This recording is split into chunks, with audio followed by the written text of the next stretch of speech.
Joining us now is retired Army Lieutenant Colonel and Senior Fellow and Military Expert at Defense Priorities, Colonel Daniel Davis, plus former Deputy Assistant Secretary of State and Foreign Policy Expert Joel Rubin. Great to have you both with us here. Colonel, I'm going to start with you here. What do you make of the Prime Minister's visit, and especially the fact that he is very clear that America has done a lot to help them? There are still people in the administration, of course, who do not support our support of Israel. But again, we know that this relationship seems to be better than ever. Well, I think the bottom line, especially from a national security perspective, is it's a complicated situation because you have this very much related issue going on with the President Trump and interceptor missiles for Ukraine. That was turned off and then it was turned back on.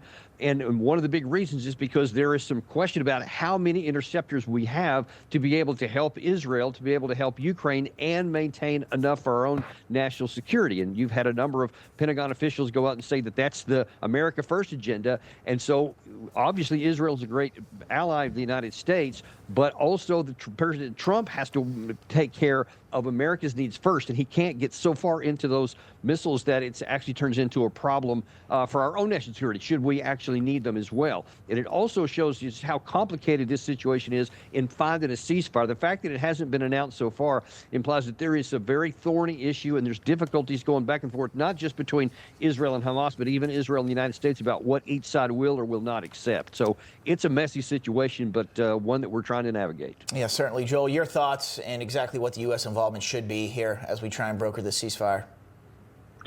Yeah, Bob, look, I agree with Colonel Davis. This is a very messy situation, without a doubt. This is, frankly, a challenge that's been bedeviling American presidents for decades now. And so I think where President Trump is trying to take this is a two-step process, trying to lock in an intermediate ceasefire, something that's near term, maybe 60 days, get a group of hostages out, get relief into the Palestinians, withdraw some Israeli forces from Gaza, and see if that can stabilize the situation while they work towards a longer-term ceasefire.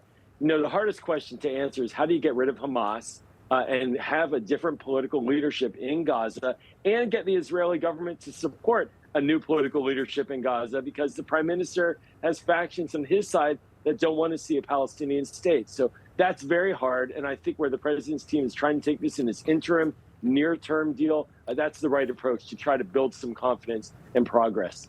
Colonel, I want to get your thoughts on this. Speaking of a supposed two-state solution, Israel's defense minister told reporters that he had instructed the IDF and his ministry to bring forward a plan to establish a new humanitarian city in the southern Gaza Strip on the ruins of Rafah. Now, as Israel announces these plans about an hour ago on Capitol Hill, Prime Minister Netanyahu made it clear no one would be forced by Israel to stay in Gaza against their will. Listen. No coercion, no forcible dislocation. If people want to leave Gaza, they should have the right to do so and not be held at a point of a gun of Hamas to keep them inside if they want to leave. Colonel, your thoughts? Well, I mean, anything that's going to bring peace and any even an absence of violence to the Palestinian people is certainly to be welcomed.